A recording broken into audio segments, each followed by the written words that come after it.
Today is October the 12th, 2019, and we are at the Community Media Center in Westminster, Maryland.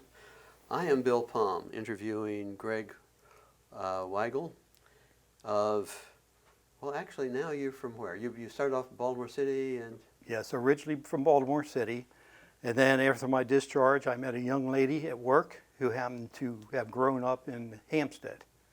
So we married and we gravitated back to her home.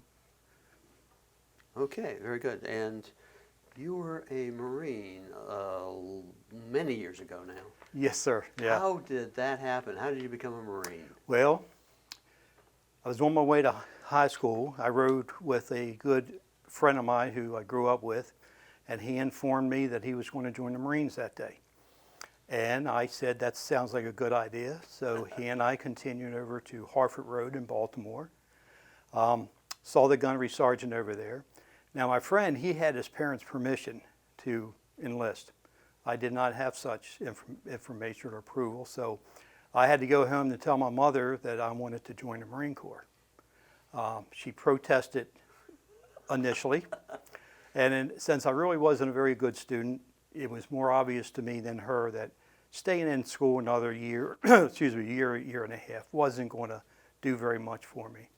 So she did relent on one condition, and that was I had to stay. I couldn't go until after the Thanksgiving holiday. So sure enough, come the following Monday off of that Thursday's holiday, I shipped out to Parris Island. Okay. And on to boot camp. Yes, sir. Okay. And how did that go? It went quite well, to be honest with you. I came from somewhat of a not such a good family structure. So when I was confronted with 4 men who actually required me to perform, to do my duties, but they also gave me a mentoring process that allowed me to fail if I needed to, or not, shouldn't say needed to. If I failed, I failed, but then I learned from that experience. So my time down at Parris Island I thought was very positive. It's the first time that I was able to succeed at something. Mm-hmm. So that went well. And you went from Parris Island to where? California, Okay. out to Camp Pendleton. Yeah. At the time, the Marine Corps had a rotation process where Marines who went to Camp Pendleton would ultimately be transferred to Okinawa for a year's time, 13 months. And then upon completing that period of time, we would go back to California. And depending upon how much time you had left in the service, you would stay there and help the newer guys coming in to train before they rotated over to Okinawa. Or if you were a short-timer, you got discharged. Mm-hmm. In my situation, I was not a short-termer, so when I got back, I helped form what became the 2nd Battalion of the 7th Marines. Mm-hmm. And then you remained for how long? Well, several months. What happened was, you'll remember that in 1965 early, the president decided to enlarge the force over in Vietnam. Mm-hmm. So my whole regiment, including my battalion, we, in May of '65, we deployed over to Vietnam. And that's what started our year's term in country. And you were there for? For the year. Year plus? Yeah, well, actually, in my particular case, just under a year. Oh. Because of my enlistment cycle. Mm-hmm. So I came home a month earlier than the rest of them. So you were there for 12 months. Yes, they got their extra months? Yes, they did. Yeah. Yes, they did. Actually, they got a little bit more than an extra month, but that's okay. Who's counting, right? Easy for you to say. Yes, sir. Yeah. And what did you do when you were in Vietnam? Where were you? Well, first question is, my entire time in the Marine Corps, I was an infantryman, rifleman as we refer to them. So I didn't have any special skill sets other than knowing how to handle an M14 well. Mm-hmm. Where we were, the 1st Marine Division went en masse over to Vietnam. Mm-hmm. My battalion, out of all those 9 battalions, was diverted to go down into II Corps, as opposed to the I Corps Northern Province. The reason we went there is there was an Army base being developed. It had come under attack by the Viet Cong, and the only force they seemed to have at the time was my battalion. So we were separated from all the other Marines and put down into 2 corps, and we were actually reporting up through the chain of command through the Army. Which Army unit was there? That was... Oh, which unit? Yeah. I would not be able to tell you. Okay. They had a lot of units, but Yeah. it was under a command structure. There weren't really any troops at that site until several months later. Mm-hmm. After that 3 or 4 months, we then deployed northbound up to Chu Lai, and for the rest of the time we operated in that southern I Corps section. And things were busy at that time? It developed in the busyness. You know the old adage about timing is everything? Mm-hmm. Not to minimize anybody's tour, but we kind of lucked out in the sense that we had those first 4 months in which we did incur some casualties, but it was not an intense fighting environment. We moved north, and within 2 months we were then being engaged in the larger operations that required more than just squads. We got into company, battalion, firefights, battles, if you will. Mm-hmm. So that's how we kind of evolved. Mm-hmm. And tell me a little bit more about, what it was like. You were out on patrol, you were... Yes, sir. Patrolling was the bread and butter. It depended then on the size of the patrols. Mm-hmm. Initially, it would have been a smaller squad, types of walks in the sun, if you will. And then once we got north, they started to manifest themselves because we went up against larger units of the Viet Cong. So in my time, we probably had 2 very large battalion or battalion plus engagements that lasted several days.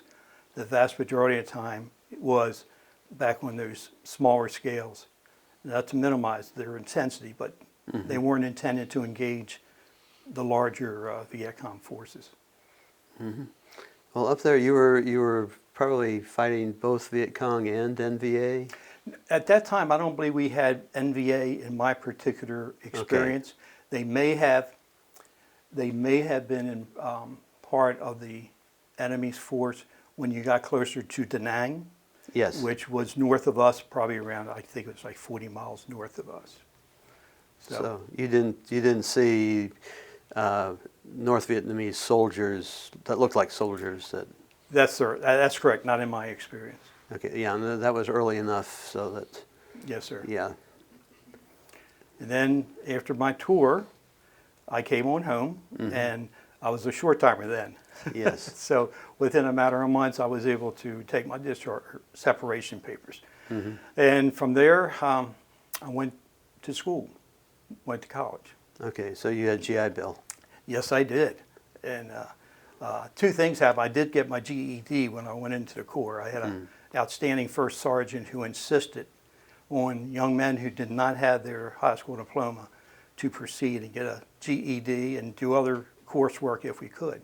Mm-hmm. So yes, I went to a college in Baltimore called Eastern College, and they were later absorbed by the University of Baltimore.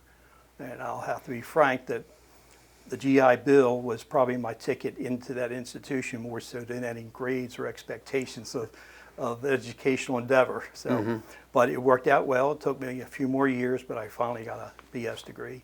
In what? Accounting. Okay. Yeah. Became a bean counter. Excellent, excellent. So what was it about the Marines? The Marines worked well for you? Oh, yes, sir. If there was a building block that made me the person I am today, it was the Marine Corps. Mm-hmm. How so? Well, the discipline I believe that it instilled in me, the expectations that if I got promoted, there was responsibilities. If I did well, I would get promoted beyond that. I think the camaraderie was certainly something that I had a great appreciation for. Not to get ahead of my story, but after discharge, actually several decades after discharge, I got this urge to reconnect with 2 or 3 of the Marines that I had served with, and that desire over the 1990s developed in me locating something in the neighborhood of around 80 to 100 of my fellow Marines out of my company. And in addition to locating them, I was able to put together reunions that lasted for about 10 or 12 years. So that camaraderie that developed back in the 60s stayed with myself as well as many of my fellow Marines for a long time. And you were promoted? Yes, I was an E5 sergeant upon discharge. In how many years? 3, 5? Oh, it's just under 4. I'm sorry, my mistake, just under 5. Okay. Yes. So you had to extend at least a little bit. Yes, sir. Well, you might recall that Uncle Sam extended us. Oh. Yeah. My Yeah. good buddy who's over there hanging over his shoulder, he and I were part of that group that, what was it, 90 days, I believe it was, or some such number. And I even have a brother-in-law who was aboard ship in the Navy who they reached out and tapped for that extension. So, yeah, that was not a voluntary extension, but it really wasn't a big deal. But it came from on high, yes. Yes, sir. It was a top-down decision. They Yeah. did not consult us. Well, the needs of the service, right? Yes, sir. Yeah. Yeah, that sounds familiar to you? Yeah, Yeah. very much so. So you were an infantryman. What else did you do in the Marines? That was it. To be honest with you, yeah. Actually, clarification. I was an 03, but I was an 0354. 0311s were riflemen. They were the grunts who formed the squads. I was actually in 35s. Now, 35s is a long barrel that you might, Army would call it a bazooka, I think is what they call it. Yeah. So my tenure was that I stayed in the bazooka 3-5 section, and then we would be assigned to rifle platoons whenever we went out on patrol. So that was my specialty. So you fired at, well, okay, you had these weapons in Vietnam. Yes, sir. I had them before then too. That's when when I went into the Marine Corps, that's where I gravitated, was to the weapons platoon Okay. of the companies. So you had specialized weapons, Yes. and the weapon that you had was good for bunkers and... Bunkers, personnel too. We had Willie Peter rounds, which were anti-personal. Nasty. Oh, yes, Nasty. they were similar to a napalm, but not quite as devastating. Well, yeah, chemically very different. You Yes. know, I was artillery. We had white phosphorus too. Okay. And technically we were using them mostly for marker rounds because of nice smoke. But in fact, yeah, they if you had an appropriate target, yes, they were devastating. Yes, sir. Okay. And We were originally trained to use them on armor. yes, That was their of course. desire, but over there we didn't have much armor coming at us in my areas. But you still had... We had bunkers, we had huts, we had positions where the force against us was obviously held up. So HE might work one time, phosphorus might work better on another time. Yeah, but snipers, I mean, you need something that disperses well. Yes, yes. Tried to take engage the whole area that a sniper might be in, as Yeah. opposed to wasting the individual rounds, which usually didn't hit the target. Right. So yes, sir. Absolutely, absolutely. Anything stand out? Did you get the chance to see civilians and work with them a bit? No, sir. I personally didn't. When we were down in 2 Corps, we were pretty much isolated to ourselves. There were certainly farming communities and villages that we would go through. At my level, I didn't have any engagement, if you will, with those other than passing through their lives as they were passing through mine. So pretty much being a lower rank Marine, I was told what to do and when to do it. And But that was an performed it. interesting way of putting it, because you see someone out there with his water buffalo, or you see a whole field of, Peasants? yes, Yeah. all bent over putting seedlings into the rice paddy, Yes. into the field. Yeah. Yes, sir. Or the buffaloes water buffalo looking at you as you walk by, and you pray that that sucker doesn't get an attitude problem because you couldn't stop him. Right. Right. Right. Anything else stand out for you in your experience? Well, yes. One thing is I talked about the camaraderie, and that I have never lost. As I mentioned earlier, back in the late 80s and the early 90s, I went looking for primarily 2 or 3 guys that I was closest to. When that bloomed over the next 4 or 5 years into a fairly strong group of Marines, and finally I put together a reunion that we held in Baltimore. And I'll probably choke up even after all these years, but to have those men and their families come and consolidate once again was an exceptional emotional feeling for us. And that just kind of indicates how tight we were way back when we were younger. And even though the numbers have diminished, we still maintain a contact. But unfortunately, the reunion side of it has faltered. And It gets tougher, huh? Well, it gets tougher. We're all now most of us are in our 70s, some approaching 80s, so it makes it more difficult. If you don't mind, I'd like to express one thing that gives you that sense. When our very first reunion, we had a 4-day reunion. The first day was check-in. So you are interacting with people you hadn't seen now for 25 years or so. And so right there was a great deal of one-on-one type of interaction. When the second night, after having a dinner, we made our way to the lounge. And at some point in time, I kind of leaned back in my seat and I realized that the Marines, we had in fact rearranged the furniture, and we had a circle.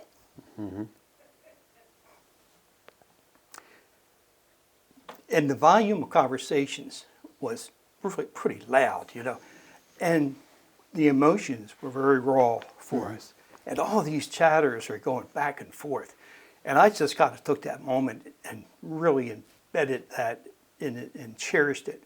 But what was really stunning, as I looked beyond that circle, there was the circle of families. That was outstanding. Outstanding. So, Yeah. But going back to your service, you were on patrol with these guys, but what did you do when you're not on patrol? are we allowed to say that? Well, No, just joking. no, I know. Downtime is very monotonous. You got positions that you want to reinforce. You might have to relocate between the time you went on patrol to the time that you get back. The company has moved and so forth. So it's really a monotonous process. You'll write letters, but the weather, the climate wasn't conducive to writing letters. I think of that Forrest Gump movie and watching him try to write a letter in the rain. That was so real to us. Yeah. Yeah. I mean, Forrest Gump actually is one of my favorite Oh, war okay. movies. Okay. Yeah, I think highly of it myself. I was with the 9th Division. I don't want to put myself in this too much, but I served in that area. So oh yeah. Yep. Well, that's what it is. Of course, when you're not on the move, you're in a stationary position that requires you to have listening posts. You also send out squads who, in the middle of the night, will be out there walking perimeter and making sure that nobody is sneaking up on. So it's not so much a downtime. It's kind of time for reflection. You're extremely tired. That's one of the other things that we fought. It was unimaginable just how tired you can get for doing nothing because of the tension, if you will. It was just kind of, it just wore you out. Is probably the best way, polite way I can tell you. As you well know, you just can't get any more energy out of the sponge, if you will. Did you get a break? Did you get R&R? Yes, R&R, Hong Kong for myself. Many of the other guys went to Thailand. A couple of lucky ones went to Australia. And I'm sure there's other places that others went that I'm not aware of. And so, yeah, it was a 10 days, if I remember correctly. And that kind of felt strange. Going to Hong Kong as it did, you're back into a civilized environment. Hong Kong, I'm not sure if you were over there, you know, it's really a big city, a huge city. And all these couple millions of people, so you're right back into this populated, and you're not quite sure how you're supposed to act. You're wearing civilian clothes? Yes, sir, we were allowed to wear civilian clothes. I personally wore my uniform. And the reason I wore my uniform, I had been to Hong Kong on a prior tour over in the Far East, and I knew that the British and Australian portion of Hong Kong, which I believe is called Canton, but don't take it back, loved Marines. So I made a point, that's where I spent most of my time. Although not a heavy drinker, I didn't pay for a drink. There was many meals that were provided to me. So that was a very pleasurable time, given the circumstances. Okay, and in the end, the Marines did you well. You got the GI Bill. Yes. I came home, went to school. As I mentioned to you earlier, that didn't go well at first. I wasn't a student, so I struggled. But fairly early after getting discharged, I had to get a job to help pay my bills. And I met a young woman on the first day that ultimately decided that she would marry me. And that's been some 51, 52 years. Oh, God, I didn't get that number right, but anyway, 52 years in counting. And in that, she was a country girl from right up here in Hampstead, and our life moved up to the Hampstead and developed around this community. And so it's worked out well. And you've worked as an accountant?